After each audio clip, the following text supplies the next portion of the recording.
چین نہیں آتا. ابو بکر صدیق اپنے گھر میں تڑپتے رہتے, بے چین اور بے قرار رہتے, یعنی حضور کو دیکھے بغیر ان کو چین نہیں آتا. بلکہ صدیق اکبر کہتے ہیں حضور میری تو تمنا یہ ہے کہ چہرہ آپ کا ہو اور نگاہیں میری ہو, بس میری آنکھیں آپ کے چہرے کو تکتی رہا کرے, بس میری تمنا یہ ہے. صدیق اکبر اپنے گھر کو لوٹ کر جاتے تو بے چین رہتے, جب بے چینی برداشت نہیں ہوتی تو اپنے گھر سے نکلتے اور رسول اللہ کی چوکھٹ پر آتے. میرے آقا کے گھر پہ پردہ پڑا رہتا تو صدیق اکبر اپنا رخسار نبی کی چوکھٹ پہ رکھ دیتے, کبھی یہ رخسار کبھی یہ رخسار. اسی طرح رات گزر جاتی, جب صبح ہوتی حضور اکرم نور مجسم صلی اللہ علیہ وآلہ وسلم جب اپنے کاشان اقدس کے دروازے سے پردہ ہٹاتے تو دیکھتے کہ ابو بکر صدیق حضور کی چوکھٹ پہ پڑے ہوئے ہیں. تو آقا ارشاد فرماتے ابو بکر کون سی ضرورت تم کو یہاں لائی ہے؟ تو صدیق اکبر کہتے یا رسول اللہ آپ کے بغیر میرے گھر میں مجھے چین نہیں آتا, مجھے قرار نہیں آتا. تو جب چین نہیں آتا تو میں سوچتا کہ آپ کا چہرہ نہ صحیح آپ کی چوکھٹ پر رات گزار دوں, تاکہ جب صبح ہو سب سے پہلے ابو بکر کسی کا چہرہ دیکھے تو اپنے محبوب محمد رسول اللہ کا چہرہ دیکھے, اور سب سے پہلے غلاموں میں نبی کی نظر جس پر پڑے وہ ابو بکر صدیق پر پڑے. یہ صدیق اکبر ہے, یہ صدیق اکبر کا عشق رسول ہے. افضل البشر بعد الانبیاء بالتحقیق سیدنا صدیق اکبر, جن کے بارے میں اقبال کہتے ہیں پروانے کو چراغ تو بلبل کو پھول بس, صدیق کے لیے تو خدا کا رسول بس. نعرہ تکبیر, نعرہ رسالت, مسلک اعلی حضرت فیضان ابو بکر صدیق, سیرت حضرت ابو بکر صدیق سید امین القادری صاحب قبلہ. بہت اچھا, زندہ باز. آقاؤں کے نام کے ساتھ میرے نام کا نعرہ نہ لگا. صدیق اکبر, صدیق اکبر جن کو رسول اللہ کا اتنا قرب نصیب تھا کہ حضور اپنے مصلی پر ان کو کھڑا کرتے, ہجرت کی رات ساتھ لے جانا ہے تو ان کو لے جاتے, غار میں ان کو رکھتے ہیں, حضور ان کی مانڈی پر سر رکھ کر آرام کرتے. جب ہم حضور کو ان کی مانڈی پر ان کے زانوں پر سر رکھ کے آرام کرتے دیکھتے ہیں تو عشق و محبت والے یوں کہنے لگتے ہیں دنیا قرآن کو گود میں رکھے گی لیکن ابو بکر تیری قسمت کو سلام, تو نے صاحب قرآن کو اپنی گود میں لے کر کائنات کی رانائیوں کو اپنی گود میں سمیٹ لیا ہے. یہ صدیق اکبر ہے. حضور محدث اعظم ہند کے چھوچوی رحمت اللہ تعالی علیہ ان کی شان یوں بیان کرتے ہیں مرتبہ حضرت صدیق کا یہ ہے سید, مرتبہ حضرت صدیق کا یہ ہے سید, ہر فضیلت کے وہ جامع ہیں نبوت کے سوا, ہر فضیلت کے وہ جامع ہیں نبوت کے سوا. اب سننا, وہ ابو بکر صدیق جو پوری پوری رات عبادت کرے, وہ ابو بکر صدیق جن کی شان میں قرآن کی آیتیں نازل ہو, وہ ابو بکر صدیق جس کی تعریف مصطفیٰ جان رحمت کرے. سوچو کیسے ہوں گے صدیق, ان کو تو آخرت سے بے فکر ہو جانا چاہیے تھا کہ رسول اللہ میری تعریف کر رہے, وہ بھی کیسے تعریف کر رہے, اللہ اکبر. ایک مرتبہ حسان بن ثابت میرے آقا کی نعت لکھ کر لائے, ذرا کان کھول کے سن لو میرے بھائیوں, صدیق اکبر کی شان کیا ہے اور پھر ان کی فکر آخرت کیا ہے. اللہ اکبر, حسان بن ثابت رسول اللہ کی شان میں نعت لکھ کے لاتے ہیں. کنز العمال میں روایت موجود ہے, میرے آقا نے وہ کیا حسان کا, حضور میں نعت لایا ہوں. فرمایا او حسان تم میری شان میں لکھ لکھ کر لاتے ہو, کبھی میرے ابو بکر کی شان میں بھی کچھ لکھا ہے, کبھی میرے ابو بکر کی شان میں بھی کچھ لکھا, اس کی شان میں بھی لکھو جس کی منقبت نبی رحمت لکھوائے.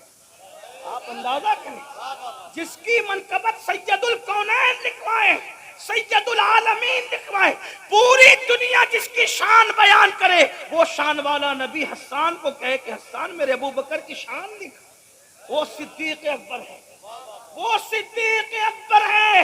لیکن اب سن لو, وہ میری قوم کے جوان جو جمعہ کی 2 رکعت کبھی بے وضو پڑھتے ہیں کبھی بے غسل پڑھتے ہیں, اس پہ ہنسنے کی بات نہیں, میں کوئی لطیفہ نہیں کہنا, توجہ کرنا. بے غسل اور بے وضو اس لیے کہہ رہا ہوں کیونکہ 35 سال کا ہو گیا ابھی تک غسل کرنا بھی نہیں سیکھا. جب نہانا ہوا اٹھا کر کے بالٹیاں بار لیا, شاور کے نیچے کھڑا ہو گیا. پتا بھی نہیں 35 سال کا ہوا, 3 4 بچوں کا باپ ہوا, نہانا بھی نہیں سیکھا. 25 سال سائنس اور ٹیکنالوجی کو سیکھنے میں لگا دیا جس سے دنیا سمجھ. میں مخالف نہیں ہوں, میں تو کہتا ہوں سکھاؤ.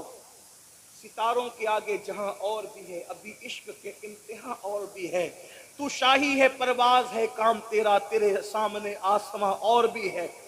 آپ سائنس کے ایجادات کی بنیاد آپ نے رکھی ہے. میں سائنس کا مخالف بالکل نہیں, بلکہ ہم تو کہتے ہیں سائنس جتنی ترقی کرے گی اسلام کا حسن اتنا بے نقاب ہوگا.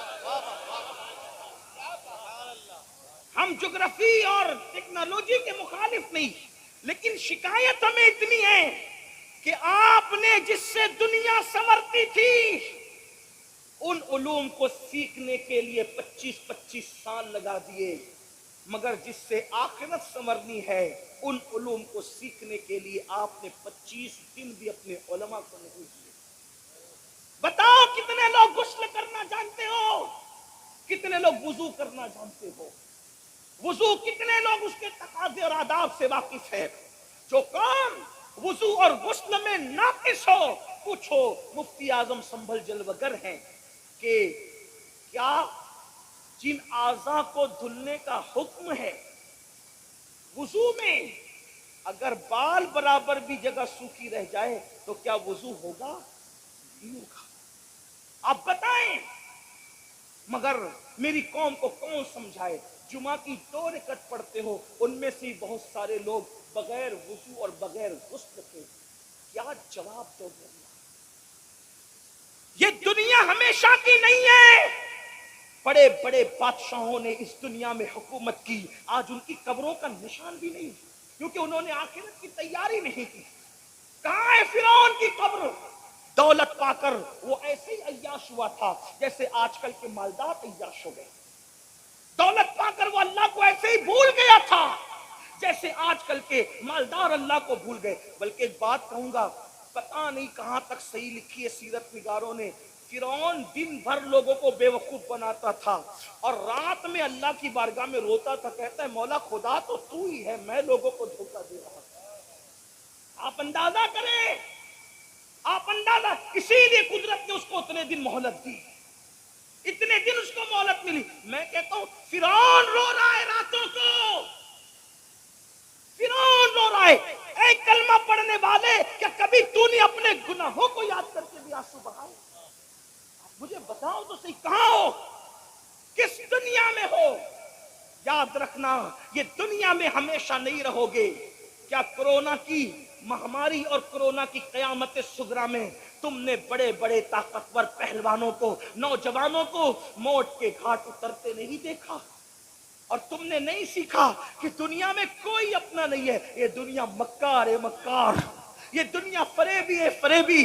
اسی دنیا میں ہم نے کورونا کے دور میں چھوٹی سی عمر میں دیکھا کہ باپ کے جنازے میں بیٹا شریک نہیں ہوا, بیٹے کے جنازے میں باپ شریک نہیں ہوا, دادا کے جنازے میں پوتے شریک نہیں ہوئے, پیروں کے جنازے میں مریدین شریک نہیں ہوئے, مریدوں کے جنازے میں پیر شریک نہیں ہوئے. ذرا سوچو تو صحیح, یہ دنیا ہی دنیا ہے. اس مکار دنیا کا کیا حال ہے؟ میرے امام کہتے ہیں شہد دکھائے, زہر پلائے, قاتل ڈائن شوہر کش, اس مردار پہ کیا للچایا, دنیا دیکھی بھالی ہے. میرے بھائیو آخرت کی تیاری کرو.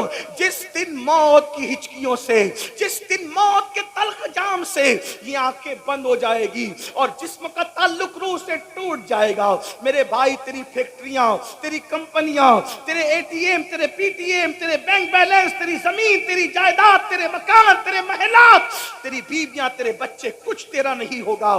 یہ ایک جھوٹے خواب کی طرح دنیا ہے. اللہ اللہ, جب آنکھیں بند ہوگی